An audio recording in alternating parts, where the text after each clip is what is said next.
Good morning, my friends! Today is the first day of my grand trip to the biggest country in the world, Russia, which sizes are like 90 countries. Now I'm in Sochi. This is the first spot I'm starting at. So here we are going all the way to Vladivostok, from Europe to Asia, and then we are going back from Asia to Europe. The trip is gonna be awesome, unpredictable and fun, so stay tuned, a lot of things are waiting for us. Let's go! I came to Sochi just to go out of it. I didn't waste any minute and took a bus number 102, and we are going to the village called Plastunovka just to see the local nature. We have arrived to the village Plastunovka. Historically it's Georgian, and we've come here to get to the Orekhovsky waterfalls. There are several of them, and locals said that they are the most attractive in whole Sochi. I haven't been traveling for 7 months, and this trip is long awaited for me. I'm so glad to be in this forest. 231, 232, 33, 34, 35, 36, 37, 238 steps you need to go down to finally see the Orekhovsky waterfall, which is, by the way, the second highest waterfall in the area. This is the low stage and its height is 27 meters. Now I gotta touch the water.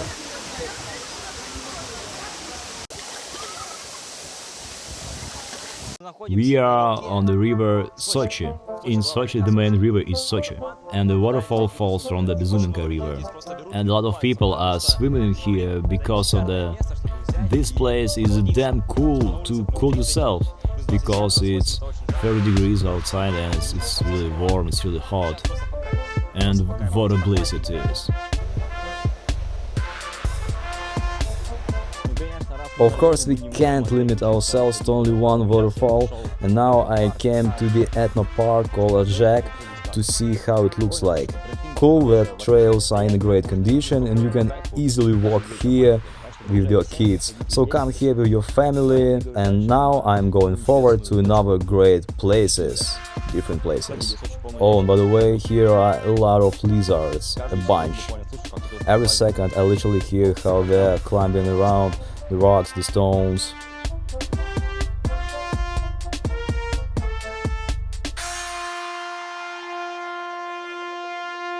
Do you love secrets?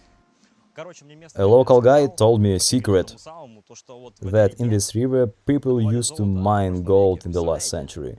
Can you ever believe that? Actually, I couldn't. I couldn't imagine that it was used for gold. Is this great? It's great. Now we got some Georgian names. I am at a waterfall called Svanidze, and it's located a little bit away from the main pedestrian highway, and it's cool, because here are not many people and you can be in silence and relax and enjoy the nature without any sounds and noises. The waterfall is not big, but still it has a charm, though it's not remarkable. Oh, the sun has showed up and it's raining. Cool.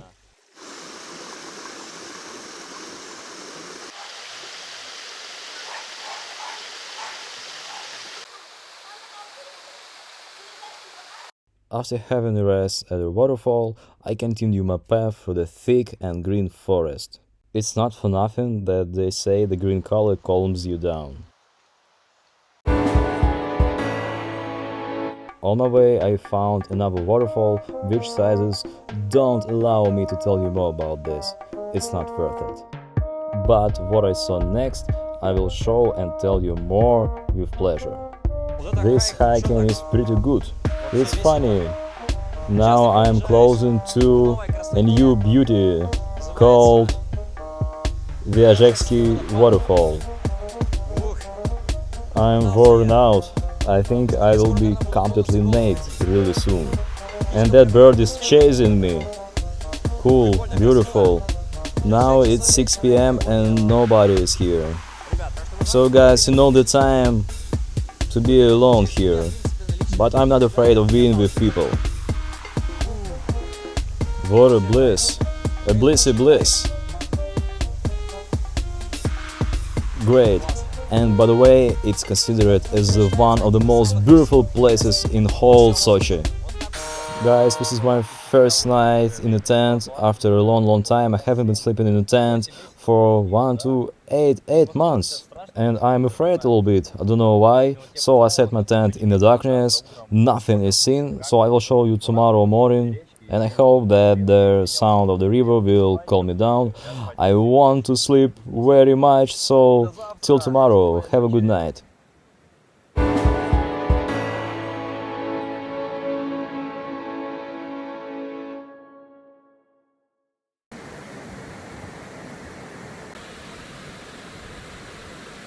Good morning, or rather good afternoon, good second afternoon of my trip. Yesterday I made 6 kilometers by feet and today I'm gonna do 14 kilometers. Oh my, the head difference will be 700 meters and I hope it will be worth it. It's easier to get to this place by bus, go back 6 kilometers and take a bus, but it's not interesting. I came here because of the nature and impressions. On the bus I won't get this. This was the view I saw when I woke up. In my opinion, it's wonderful. Well, okay, we must move on. I won't wear a t-shirt today because life gave me a lesson yesterday. I walked just over 2 kilometers and here we come across various human settlements. Literally 1 or 2 houses together separately. And by the way, there is an empire at such a distance from civilization. I think it's good, because the farther from civilization we are, the more natural honey we have. So, Sochi can be proud. No, not of these puddles, but of normal, natural, high-quality honey. I think the same honey is in Altai. I haven't built Altai yet, but we will fix it, for sure. Definitely you won't be bored on this hike. Look, the road winds left, it winds right, you can look around and various trees, plants, flowers. The road goes up and down. My path passes through the river, but there is no crossing over it. No bridge, no stones, nothing at all. What is left to do? I have to go by foot or rather barefoot. I can go in slippers, I have them, but I don't want to put them on. Water contributes to this. Cool and the most important, fresh. Water here is up to the knees, it's okay. And the stream is strong here. If it rained, I would be blown away immediately.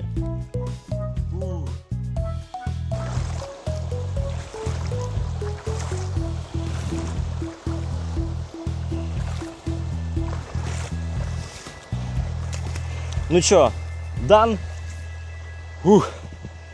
In autonomous hikes like this, nutrition plays an important role. Unfortunately, I hadn't planned this trip in advance. This idea was thrown to me yesterday by a local. He said, dude, you can go not by bus, but you can go by foot through the forest, through the mountains, through the passes. And I was like, damn it, why not? In the end, I have to walk 15 km to this point instead of taking the bus like a human. Okay, anyway, back to the nutrition. Bread is a must, cheese is a must too, because it takes a long time to digest. This is good in such distillations, and of course water, for sure. It turns out to be a whole picnic, yeah? And in front of me I have the steepest ascent, because for 1600 meters I need to climb 600 meters. It's almost 30 centimeters by 1 meter. This is a very steep climb, but I think I can handle it.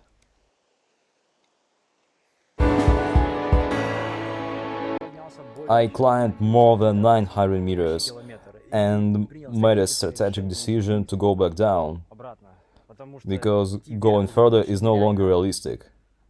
Thickets are scary and it's simply impossible. It's only possible to get scratched and killed. I was already in pants and a t-shirt, it didn't help. I need to turn on a rational grain, and I realized that I need to go down and it's better to spend the night somewhere below on a road that I know. Well, no way means no way. At least I tried and I had a good time, in quotes. Look what a disgrace. There I climbed these trees, which were torn out along with the roots. Obviously the day before there was a tornado and brought it all down. And now I have to go down here and it's tough as well. However, halfway down is past and it makes me happy.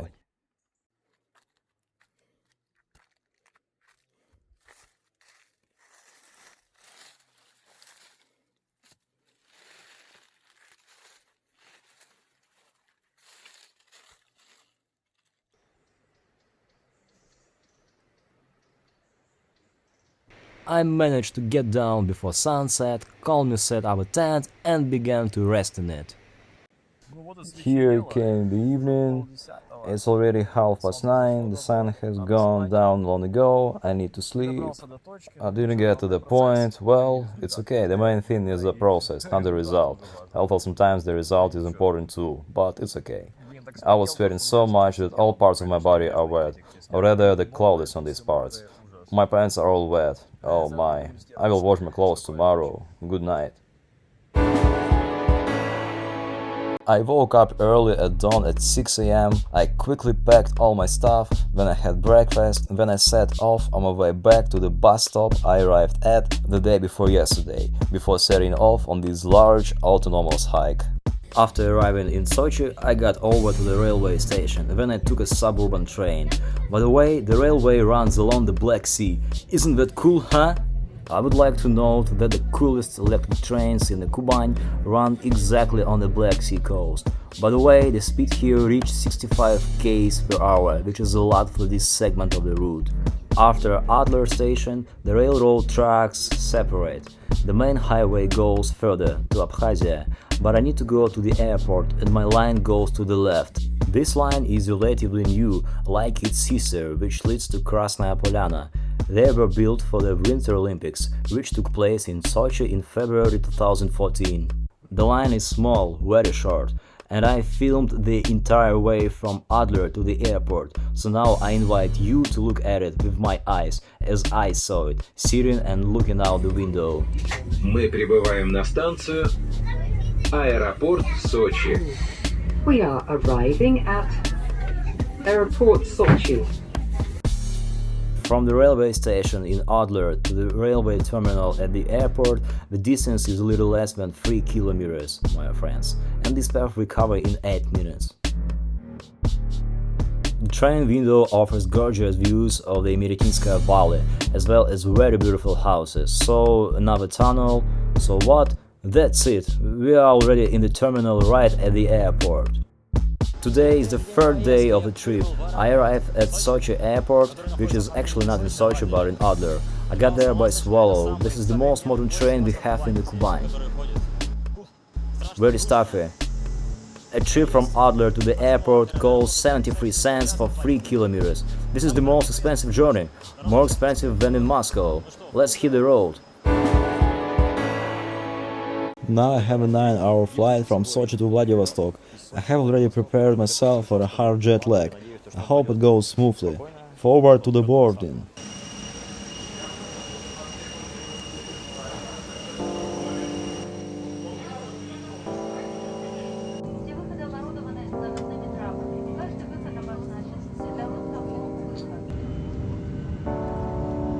I know the takeoff and landing scheme at the Sochi airport very well, so I asked for a seat at the right window. Why? That's why, look, what a gorgeous view of the sea, the coast and the city opens from this angle.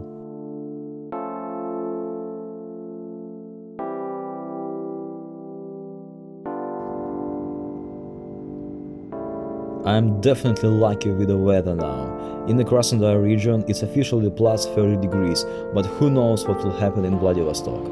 According to the forecast, there are rains, typhoons, and I'm getting scared to fly there. Okay, wait and see. By the way, our flight takes place right over the border of Russia and Kazakhstan. So guys, 3 hours have passed since departure, now we are flying over Omsk, it's literally 100 kilometers from us.